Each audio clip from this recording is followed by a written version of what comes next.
Ia o te whaatalofa mo wholo whātu Samoa I lau whaasaunga le reivanga o lea fiafi I le whaupopoko le tātou porokalame o le Tautai A'e Marmaruia whaiva o si o tātou tunu o le lefo iaso tofi aso lona tolu o le masina lona tolu o le nei tausanga lua afe ma le tolu ia ua o tau sisira mai fo o le ua maha so tuli ma le tō whāwa ai nā whorasa I siona o fisa au le lei to e file mu ia I nei songi nei no whanga e luma tono le tāno tu stala lo ia I le tātou ofisa le Bluwave TV whaua wino le programe mo iso le unanga ma le tautua mo o esa mo le hatu no pele le loto pa le nganga ma le wha moe wha talofa mo wholo whatu ia mo whaasanga fo I te wha talofa mo wha ma loi se uso iyo le nei tama au le lei ia te leina ma whaasoa ia me se fo o tātou tala o to ma update I lungo way of so te inga ia ai wo fia wo sa fa I ona tafa ia le the man himself volo o to ina tu tatou tala I lungo le page le tatou Bluwave TV ma le Blue TV to fa vai fa talo fa to le to fa ia fa talo fa tu ia I lau fitalinga asiata ia o no le we fa ilo le tinu o le we sa fa ilo office o le tau fa ia tu le tinu wa ule wo I New Zealand Sa tawari nga ba musu ba yari na wala winga fam talanga e pe o le te I mai la tunu o le na tala no mai ana po I le tatu Tautai A'e New Zealand ia le te vai mai o le tala no atu ni Samoa ia ma lo malanga manui ai lau to fa siata ia polo fitalenga fu vai malai ia o te lo le sa Tautai o vai lo malanga mai fu le o ta filo ai ia I le ofisa nei I song io e va ai ia le anga o lungo le ta prokalame o le ale fai iso la fo se fai mu iso la fo tu mai o camera e te vo a vesi si fa mesi tonga fa pe o fai nga ku pere o di lu mo prokalame e o le io e bito bitanga o le loto o le vo o to e a fea ia o tato lau fa dua me so si tato tu ia o tu langa la vai nga luenga le au ngale o le fai nga malanga se taimi fo I o le ta prokalame ona fa manusina la ia ma ta to ia fe ai I le si fo ia o nanga o le tanto wa Blue TV e me se fo o le tanto major sponsors le Tasi Market e ma fu anga le na fu ai ona fai malanga mai ni so fu fa nga luenga o le ia ma lo a fu ai la o mo ia I lau to fa me se fo I le fio ngai le la o fu si ia misa ma le tanto office so le o le inga ma to no ko po le va ai lau sa o kau le fio so le va le wo e o se fe fo I le oti ia ai o le fio va veoti I tu langa o le fa le fa pe kau ma le matangi ia o tou ia le ma ia si le ko le ko langi le ia I lo ma tou di esa o le siata o le amatanga vai aso nei le na mai le tala foi le vai tau o le fianga foi le tatu tunu le ua o toi solo ia o mfa la nga ina ia tulanga me sa ile fa le sai lungo Samoa ia o le fa le sai lungo Samoa pe o le ta vi na ita vi lingo sa vi fo le I se tu Pacifica ia le ala fa mai o toi solo ma o le fa ai pena tau mau lo le fa sin fa tala o le la to sa Samoa solaro ia wai ma tu foi la va o te yo I lau fautanga ona fo yo o la wa yo le hurricane ia e fe la de si hurricane le si e fe le si matangi no winga o tu antu la o te sau wa tau wala lo sau se au mai le langi le ia wai pia na ona land o sa vale me fo ele yo la ko kama fo I o le air bridge le la ko mai e man to fa fo man valele ele yo la nei to fo ia tama fo ile le se vale mai lalo e pila ayo le senga I o ila fo ile leo o lungo I lo ulu le nga pe to e langi le le o te lo o me mana nei to ma fo fa ya e wile la le se tala fa I lau matangi le se wa o le mo ya I ta to officer e te lo le fio la fa sia ya o le plus ia o te lo ya o te lo la o ta fio mai le la fo le vasa ia le matangi le nga se wa e te lo la fo tuanga va ai wa le wo no fo yo o ta a fai e te lango le plu ai o e fa mo e ar we deu tu pe o piki o me mo ele se mer plu mo te usanga ne ele o le sau le hurricane o le sau sa vidi le o sau we mar ele ai ele to e ele toe faatafa le sau o le savili o galu lolo o galu fafaki mea uma fapena ele ai e maukele koe alo ai le tulaga le ua ia e pe taufeololo pe ai taualu foi le ai o keriso ia i Christchurch pe taufeololo atonu e tau ia e na le paulu beo tinga i o talinga ia le au pepe mana pulu ai le ese o yo lea ia o mana ia si o tatou atunu ule ana ia moni ngai o au wala ba isi vetora utala tai le amatanga le umi anga saur ka vale le ngo sau nei mana vale o pumongi okay lori ke iro se la o fai tau por me pese furu ri mami o ke ri ia le wai e le ise traffic foi le temile na tau no mai so le ko mai foi le vai ka le ngara piki vai o ai o le matua man nei o le mole le matango fio o wala ia wa le vana ia tona ona mai ona fa tino ia ngalunga foi ia mai se ngalunga tele nai le anga tu le fisto ia nai le uma mai o le malava lele ia i le saula ina ia le vana ia tona mai anga ngalunga sa fenga ia ma ia au te loa o le tūlanga na pe o le ua mōli mauina le taimina nei. Ia ua whaafeingo fia ia whemalanga. Ua ili si tangata i le taimia i le lei au wala. E fui le pe tau whaatūtunga tā e anga i le pito lea. E mingi o kao kua piki au ngei le kao le lua. Ia e whikara i kambanga pe whapea. Te suli minute fo ile se elva alele au ke kero. E sa olau. Maho i fo ila ua tātou loa ai. Pasi la fia e le tunu. Ela iki asamo. Ela iki asamo. Pea tua i foi. Walanga e peo lela ko tato i loa nei na mafua ona umi fai ngā malanga. O re kau korokoro le taa vale. Ono le o wala. Le taimila le e fai o le lau kekele. Koe mole pe o motorway ma highway za matou i e tunu i fafu. Le umi ali ia e o mai. Ia fua le taimile na len le va lele wa afatonu le sfurulua. Ia o ke o mai fafu i karkas. Ia e tu sore mau mai langa isi vai ngana ma fe bale avita vale. Ia na fua in ale o mai nei tu sale mate o mai nei i tale lua. Ia tanto.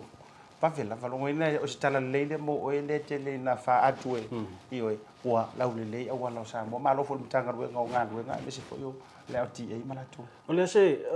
ola se tu langa mai wo le 11 ya tu ona mau ya tu le fa fu ile na tau foli le to i New Zealand. La tu langa ole tu langa le o ya New Zealand ni time le recover male. Fa ya. Ola ua ta o to le ma to tu so te ale fa. Ai ole fa fita uli le fe ngai la ma to ti munga. Ti munga. O ese foi le mele o ya New Zealand le va ai te mil nei. E pe ki mo ke kele pe fasikimu. Ua papahari ia mga vai ma tatafe vai ma lolo vai. Ai mai sel bito no le i amatou i West Auckland. E tu le lunga ia o kilangi le lo titala no tu. Pole e atono le aso ki mo. Ia o tamisi alo falo ina ai ngana na o matua ta ele o foi ma ole fala ia la o taiga mali e pau vai nga ole recovery process la o fai ma le tuale o fai lo matou pale mia. E silia tu le tele e mara mesta tupe wa silia tu le total value le la to e alu le fa le o me fa le ngale fa na i lo le mafu e fo ia mai silia fa le fa natura sa tu mo awa le tūlanga le sa pina na mai tau atu i le tūlanga fu le malosi te le ololo o lau fitalenga le mana o le ua maua tonu tawa no le ua malanga mai nei o lau fitalenga le sa matua e tua fu i le tūlanga fu le mai tatu update o ke vai ko le si timing ka te nofo mo te tatalo lau tala sa o ana asiata karo ese ai awa titila tu le si timing ya e fu le te ilua le alfa ta lau ke vai ako ia na sau singa mai isavili fu le la file u fati mo ama tapia la tau faat fu le control au tu fu le mela hangi mai isavili taiva va pero o lo no sa o na sai e mo te lo le si to te fa mai si kaire aku ia se lau papa ai pe ona e sa noina ole tatu ngalu lea ta ole le ona ona po fa fitai wa tele ia wala ofisa o te inga o fai ngo fie ai ona e va ai tu lava ile me lava lai tupu ile taimi lava lea ile no fuanga lava lea o aso ia imagine la le o mi Facebook i kai mi o fa ia sa fe ngai manai tangata fa sala lau or ko inga ere tiu dale mana tua e o so mai ale a fa a lai kau ki le lua fa si ma ar ko inga man nom tua e fia whaalongolongo mai, po o whea le mele ki ngā inga, o whea ua o iei le whāmatulanga. Le whelai o mai ona pōnei, o re tātou ngā ruenga lava fo ia mai, a whaia o lau commitment e moi. Walanga iili si tangata e fia whaasara lau le monge oso. Moni. Vai. E iei le tangata whaasara lau wha part-time fo le monge oso se vanga ia o ni mea su e ni viu asa ma me pena. O na oso e lo le a whai, e foi le si whaasara lau e mafua na alu whai o na e pi fatu situ langa haru lau kamara le malai la kapi la wanu u le malai soka o mo mai ai e ai fo I fasala lau ma ofisa fasala lau radio ma television e ia ila to fully committed o lau le o lau telefoni se to lu e pole se o fa mai han ia vai lu sa ka le mu o lo te lo that's your job o le falao le mare pakale ar ka ko ainga ioi lo no winga la ale ai ma le o fai menga wenga ya nga ole ai ri stangata nga ole ha lu de ku ko le kai mi de wa no mai tau fo le tele yo le au nga news mai nga au mai le si ele fai na te ulanga tele na fe fa so ha ita to informations but credit le na vainga tau fo ya te o le fa sala lau le nga o copy and paste tau ngai ka ko credit se tanga tai langa nga ruenga wa ala vea mai nga ka tau le pe vela o lo to fa vai o mi sa utala fa tai lo fa fsil ya ngol mena mate alu solo le mapiki apu male fionga le ya anai male fionga le ngafta sia fu mon haru ke vai alu pa o ma vai ko solo mai le monga io tau vai fa ko lo kama o ver se o le pule ka kaunga ke le ia ko ya wa fa papa le fa mai asia ka solo ia I maka fa tu e pui ta o le tu ona o le te fa se nga luenga le lei mole community pe foi lo to fa I au tu singa e kolo pulo vai e mori foi langa fa tai le tau se luatu e ia ta to nga luenga e le ia me o maka ke fa I le silais Onino. E ia tato tau mawhainga ia kanga kai le fia ia. Aua ne ia vea lea mawaenga I pona tia I le tautua. Mana iau tustusinga e se roka fia ai. Ma e tete vai foi o to a tele I la tau e like ma share ma komeni ai. O le nai taua mo I la tau. Ia, malo asata wa te lo le o le vaenga le o le wa te lo to tele fo I tato tunu. Ole la fa la mua le ana la to lipotia mai lava le fa le mai I fefo I New Zealand le Pacific ma Samoa nei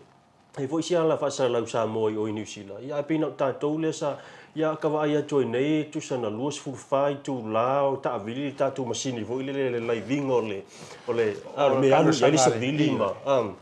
ia ai fa tai wa e pe ana fa foi ele na o le tal de lo foi pe lo la te talo le la fo sia ia ma ta tu tunu ina ia sa ngale mo ia la to fai ma se foi au te lo ta por kala e isin ka fa pingi ai se nganu ai sira foi la vai ia kama sa o la ia mainstream foi le BBC CNN sorry e fe ono la ia kia e fe ono la ia o mei o matangi ma fa o kaua kamala le o le mele ia ma tu e o le media qualify e o mal bidikeli de siva ngo ia wala o mai lo soifu ta ona o lau ngarwen o isi tangata mana ia ta mai fe lo fatu mana tu ta o le malolonga o le siva nga ta wa va ai va nga le e isi fu kai fa mai se o foi e maloro e ronga o ai ko ai nga me o le tu foi mai ai ronga o ai le to ai nga te ro la tala le la fa to be se kai ro ingi si fa sala ai te lo talu no o ile ona nga le Blue TV la tala le fa sala e le nga te wa ai mo me ai a si o ai o mo wa tu Pacific tala bo ia ale me pito sili no fia wa ke le yo la usfuru wa ila sa la kala le ke fai te lo isia o ngor nga dai mo me fa pena nga ka ikala ke kari kongu foi me le lo usfuru wa fai la tai fing mau tau la e ke mo la sia nga nga e sia nga nga ma nga yo tai ro ai le ya alu te fa tu le fa pe io e le kiki foi o ta loto te alo fai mai nei me ma e tu si fa pe lenga o lai we fo ile se le ni o lo mo fai tong ye rent wanga fatia le te lo ia ma wai fo ingi ngai me ai le fo vai me fo ko ku me fo ngi sam ia al fa ta wa lunga la por ngan we nga wo fe wa ye fo fa fitai la ta ita ye ngan we nga ma nga wa mai ia ai tu per ko kele ia le fa mai o ye ngo for fa le no mo ko me nga le fa ina na tu langa ai bana la ta on pa lo longa le a foi mai e le news o ke fia fasilia kwa ya o ma ta tu la ia ia update fai e pe mai au update ona ta le ia le news le go fia langa fo ko mo ngel article na ina pe ni me ina ia ta tu Samoa le ai la sa va le ai pe mai ta tu fasala ko pisi ne ta ro fala va Samoa ka foi ngai mala o ko ngaru au ro manga le ko i ava pe tu sa ili se lu au wa foi ia to na yo la sama so ta itasi e te maua le Tasi Market tātoru au whelesia whako a oto me le sau. So mai ei le tūlea, o tātou whai pālangi. Whelesi na whoi, ngā me whelesia ke maua i le Tasi Market. Le ngata i lori tātou talo ni wele ar kama mai fiki. Karo pi ngiki whoi lele le pink taro. Number 1, pe api ni waila e ofa Tasi Market tātoru au.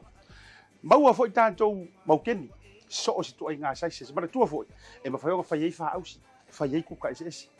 Li liu mai le tūlea, le te sisira mai ai, angi ese, maali ia, o lai sioki langi Samoa, aveni angi mo te mina i ro ainga. Maua mare tātou popo, e whai ei lau pepe, i nei le Tasi Market. A whaapefo e ke aunga kae walu popo, e ai fo i le apa pepe. E maua fo i tātou whasi moli ngosi mai lava e nei tina mata mai ta i Samoa. Le ua whaatawina i so o si tu ai ngā lanu, so o si tu ai ngā manongi ese fo. E le ngata i lea, whaupo fo i le tātou whanu u Samoa. Le tamasasa o le ai o ngā mō ngase ia ai me se fo fa i le ino lo tino fa pe fo i tātou sama ngā pe au lo maua fo i tātou lenga tau silsila mai o le tātou Samoan turmeric o le tātou lenga le ngata i lea o le kama le o ava ma le tua taimi o le sama le ua wharumia le tātou ava o mai la ia le vaenga mō le whanau laiti maua le tātou vai o le fulu maua le tātou vai lafa ia le kama le su e le to tele ia wa o le foi vai tau o matua pi le mangeso kingo mo ma tanto mangesia mo le fanau ia e mai se foi o le tanto vai tale ia o le vai fiva so si tu ai nga vai mo le fanau e te maua nei le Tasi Market Samoa e tasi lava le fa o lo e te maua o mai o lo o nei na o le Tasi Market. Tasi Market, the taste of Polynesia and your affordable local.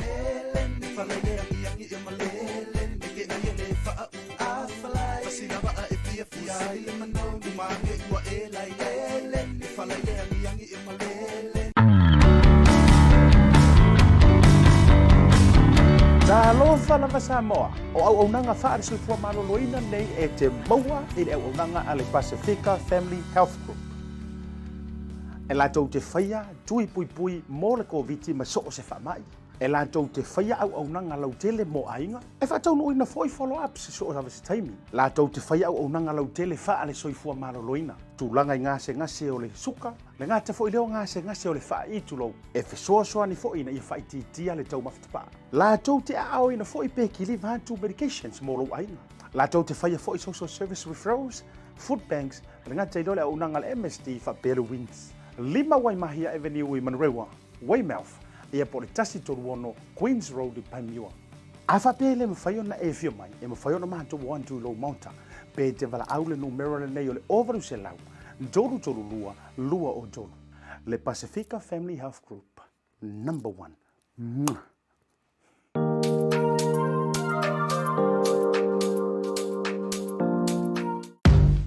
The Color Shop in Montevideo can brighten up every aspect of your life, from interior to exterior. You can change the look of any project you have, from auto to home, around the yard, and everywhere else. Bring color to life with our selection of the best paint. Come check us out, because we're more than just paint. We got bush knives and a whole lot more. We're the folks that will help you kick that drab right out. So come into the Color Shop in Montevideo. Call us on 25577 or 21527. Drop an email to cs.creston@gmail.com. Ia toi fatalo fale taliu mai o le proclame le Tautai A'e I lau whanua o Samoa nei si o tātou matunu ule nei e fiafi. Whaavitai le mabuta mai e alu le tātou marolonga. Ia o lea e mate whaasoa I nei nisi o vaenga fa le tustala ma tomai e me se fo tiute mangalu nga fa tanga ta fa sala lau pe tustala fo e manisi au vai nga me se le fai ia matou ia te ro ai ole nei la vai nga fo ole tanto proclame o te fia fisi ni ala o fionga vai wa mantu te le ta proclame fai tu la va update ia so te tas ia ona ole wa fai va ese no pepele nei vai nga fo ole o ta mafuta ia o ange me o ku pori nei tanto wa tu wa me se fo nei aso malavsi ia malo fa tai sia ta o te lo vai nga masanya pa wana I tulanga ia o nei mata upu wa fo ia sa tuli lo ia pe la o nei mata upu ia I tato tino malio ia fa ta otolia nei te mine ia tali te mio e fa tino ia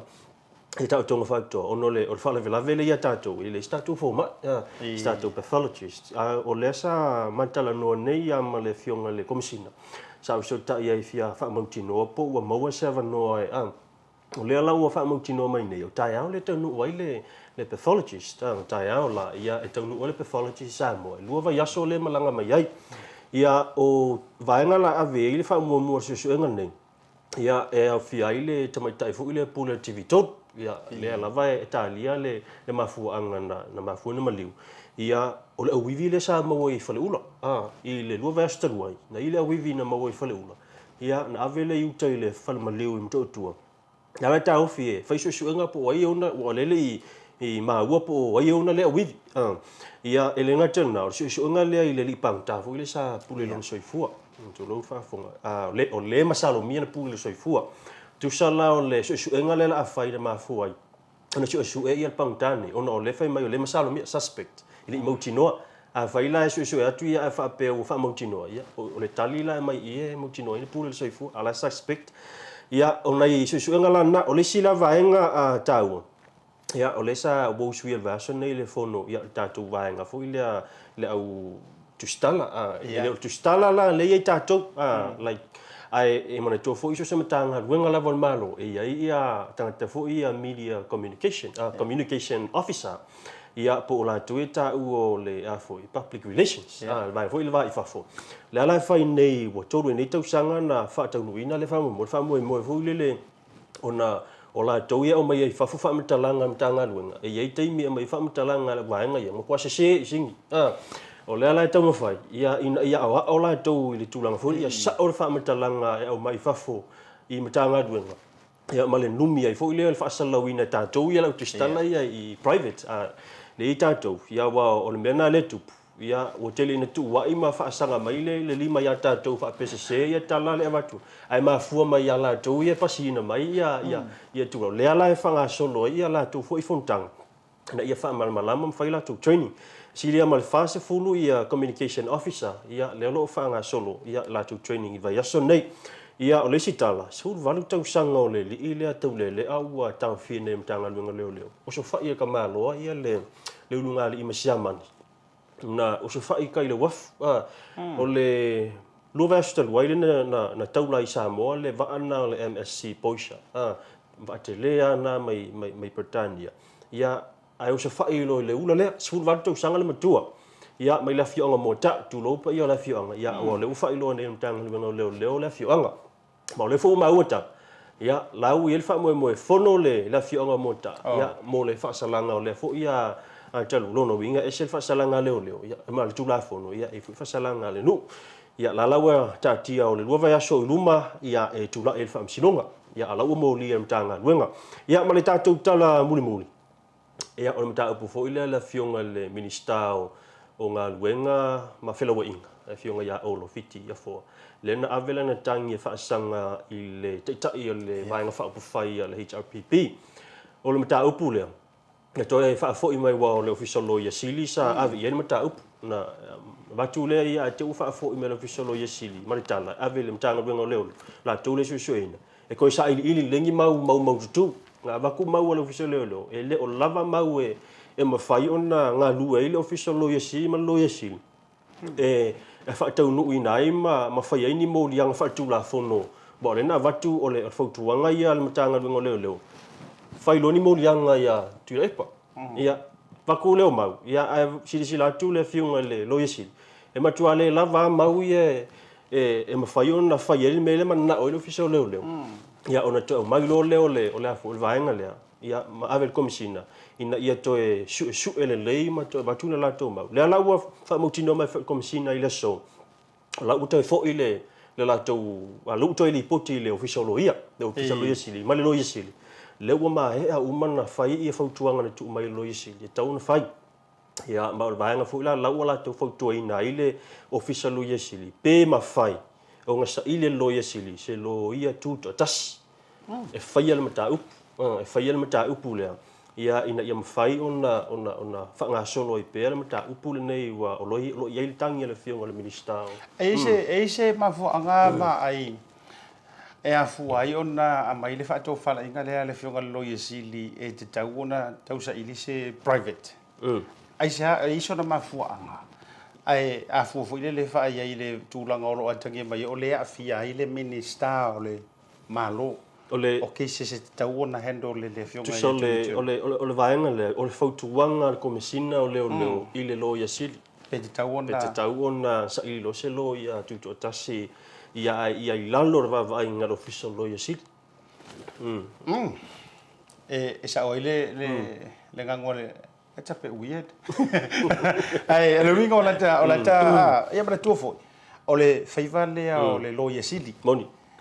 pe olona puipuina leo le malo e so ila to wa fia ba tu fo o le case le o le afia le minister o nga luenga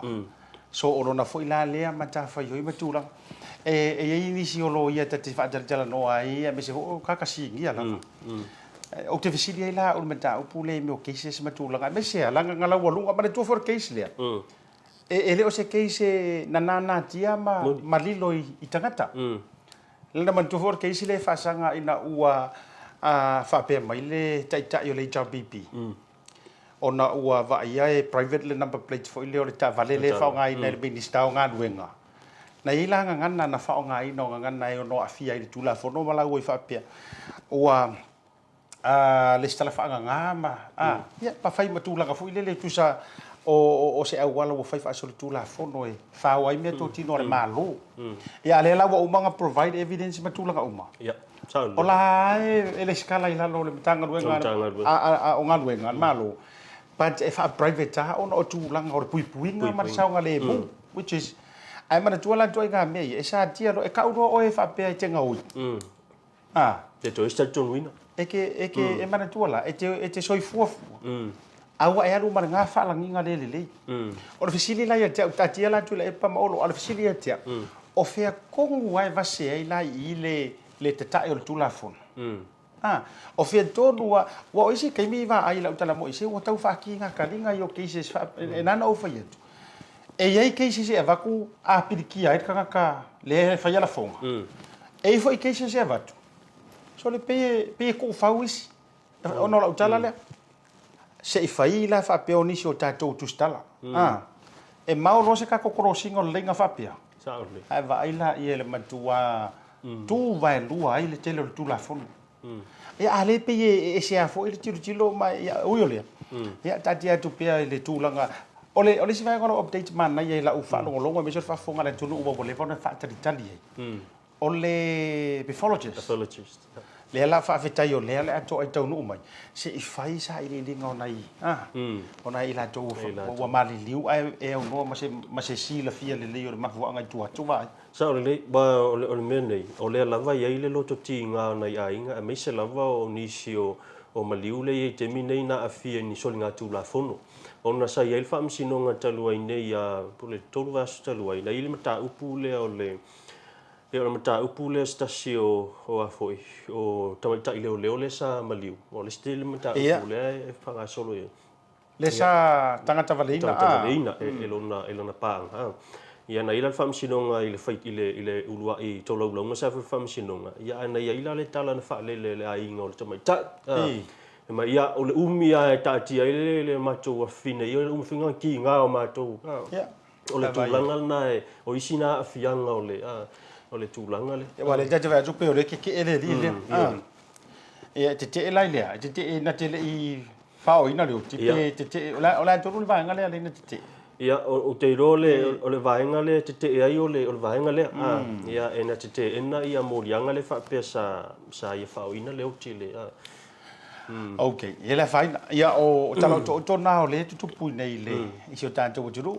Fa tai la to fa va ai me sio le nga ruenga sai di mana nga ruenga mai ai.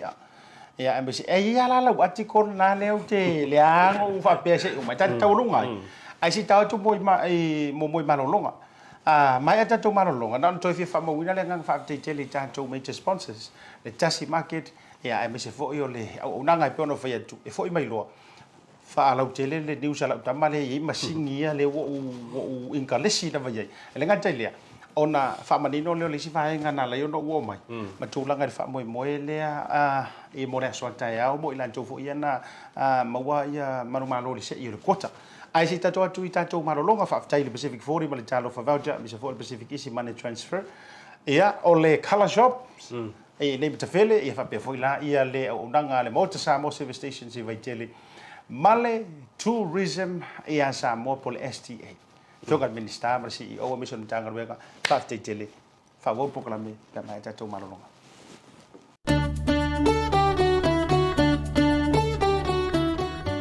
Malo lava. Ua whaapengo whiene le PacificEzy o na lafo se leni a inga mawo i Samoa. Ua iai le lato au nanga fo e tā ua o le PacificEzy app. O le au ngā o le nei app. Ia e mawhai ai ona e lafoina lau se leni, mai so se nofuanga i so se taimu. Whaau ngā le Apple Store o le Google Play e download ai le PacificEzy app i lunga o lau telefoni whi ave ai. Whaataita inga, tatala le Apple Store o le Google Play. Ona e tango le e tā e tutonu le PacificEzy app. A tau lolo sila i le icon o le whailunga o le PacificEzy, ona e tango loa le e kiliki ona a matai loa lea ona download le app. E iai wha maumanga e mo o mia, tai pe o lau tusi folau, po o lau lei sene ave ta avale. Mani isi wha matalanga tā ua e tatau ona wha atumu, le a maea ona e download ina le app. Ia o le nā ua iai tā ua, la foloa lau se leni i Samoa, mo ni isi wha matalanga wha so ta le numera, o valu se lau, o, tasi ono, pe asi fo le lato upenga ta whailangi, i le www.pacificezy.com.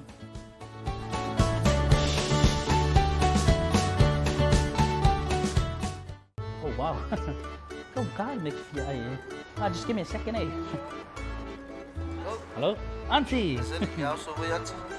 Oh, Mayuko. Jadi usul, kau ay sen may isang kumpengan sa ibang problema lunch para okay. Baby, what do you want? Okay. Chef, I'm more sorry. Yeah, okay. I don't talk about that. Thanks. Love you to the family. Okay. Hello, Vaku. Yeah, Auntie. Barbecue? We have the barbecue, please.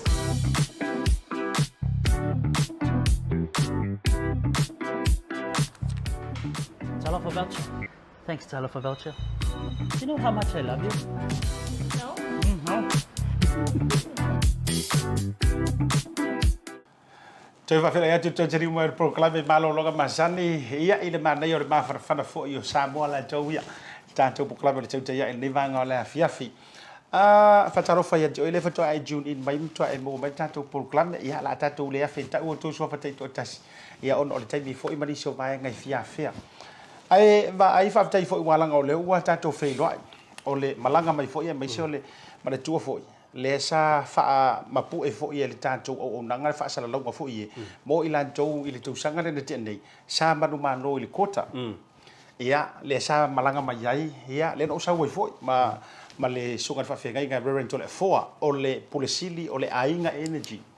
o le ia tanto pa mo kesi fo ia le seed i te tonu o je roa Tasi Market ale ngata ile o cafe si tonu o au kilani New Zealand le la na fa ia tanto fa tata noanga moni pepa fainga luenga e o foi natu malo tiro le tro va ai male fa fo ma wa Samoa e mau te fo i aso e lua ia na fai fatara no ngar moto Samoa ili to sanga te nei oi actually on January January e mau te fo lua se laus fu lua ila to sa fatara no ina lua se laus fu lua ai mai le lima se fu lima o avanoa o job offers e fia fai nei tangata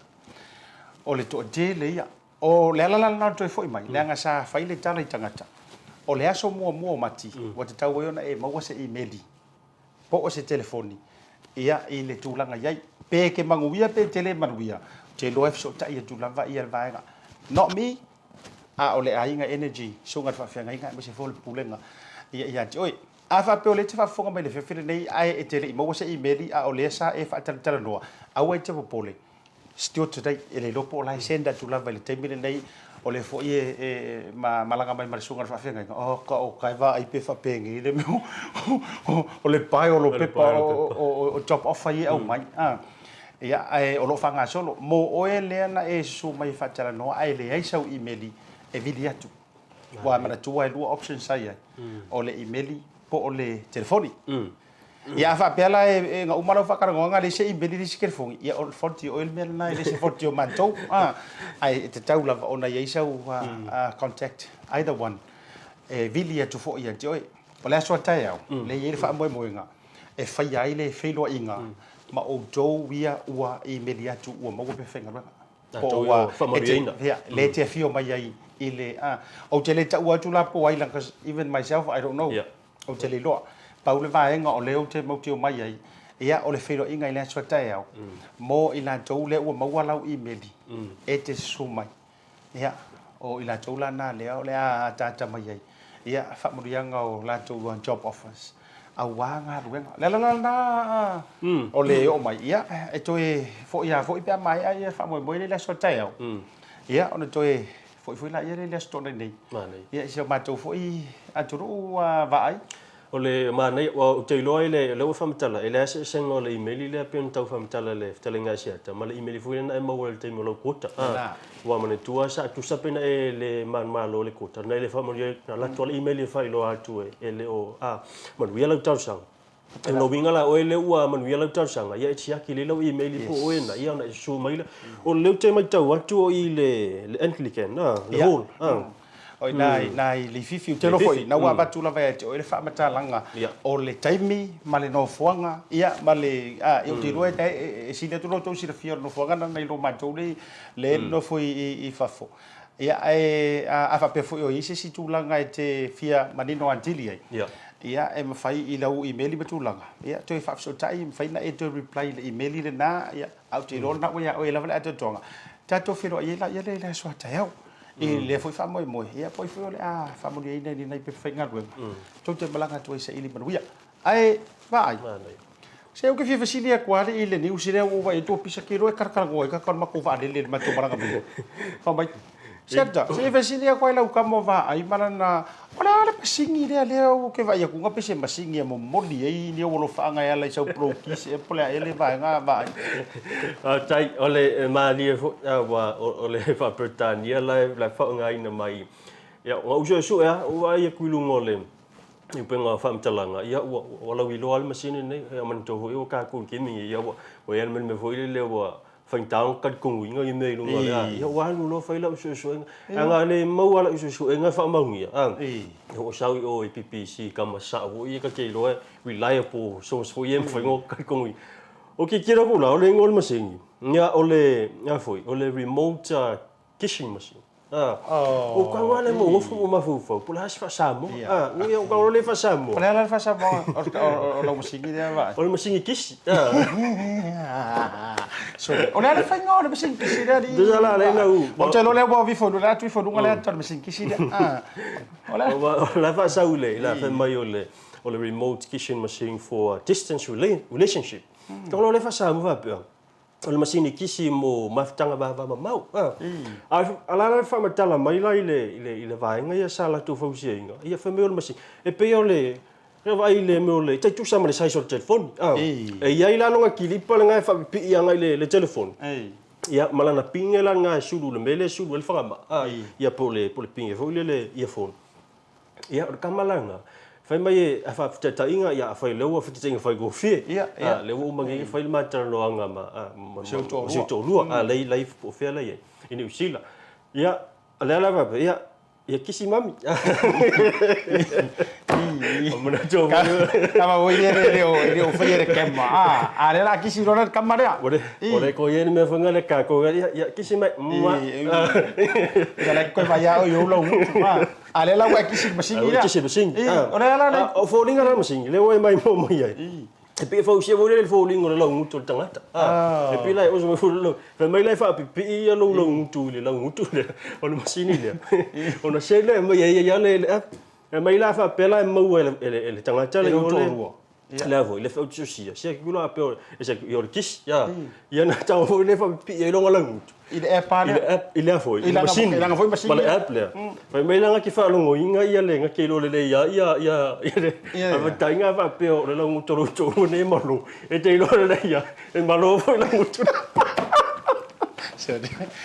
Ai le o mangongi e kere ole malo por mangongi. Yo la eriva ai de mere o ye. Lo no winga la e te lo ngo fia o lo gato lua le te lo fia o lo ya to lo. Ai fa fe la pe e kisi foi le fa kai kai ya tu se e we man ko kero fa ku o le ke kisi foi le fa por rutina por tama. E ro fa la ngai. Okay, te lo la tala. Ia ine te fu le foi la se ma fa ka ko o ma. Ai te lo ai ila ni se te lo e rumi ai e plea. Ma le masingi dia. Or ko kero la uri la risi. Que no.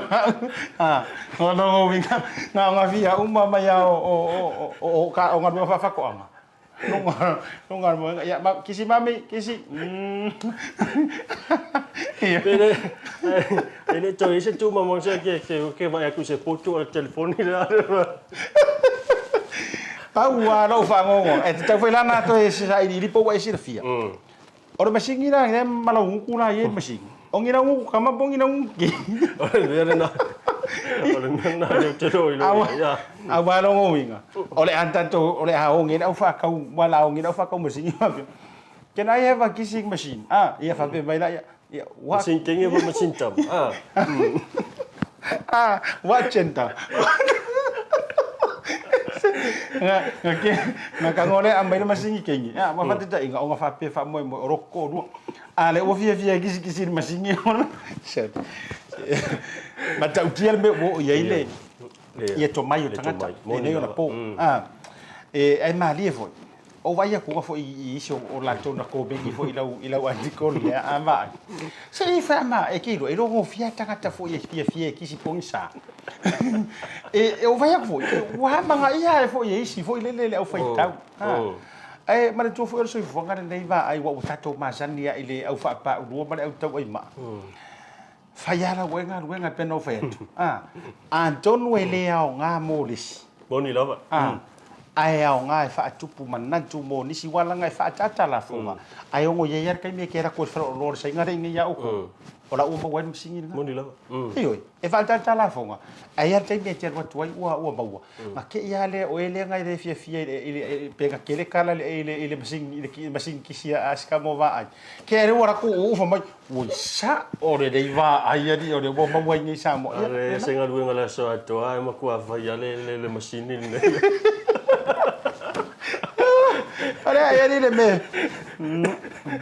ya mana tu ai di si vai nga vai wala va to te ya el nefia la ngo ke lo ta wala va ka escapa ki o fia na o so so va di ma ki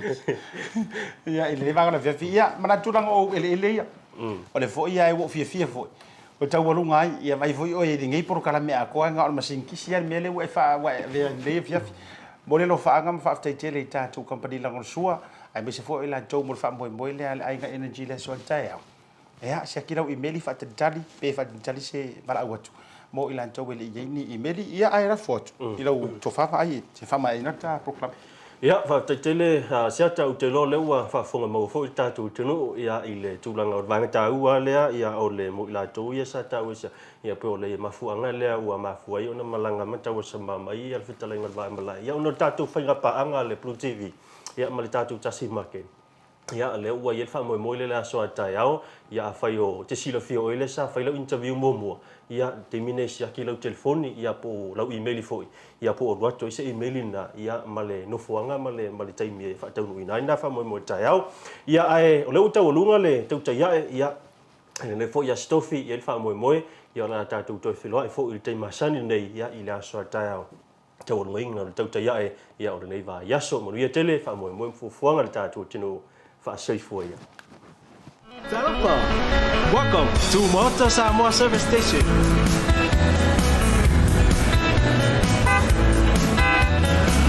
Talofa. Talofa. Talofa. Talofa. Talofa. Talofa. Talofa. Talofa.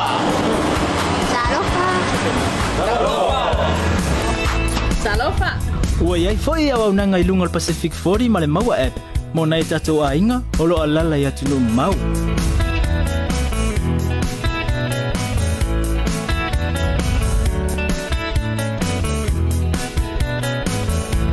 Tonte fia o na premo o Samoa. Tautai A'e S3. We will see you again. God bless.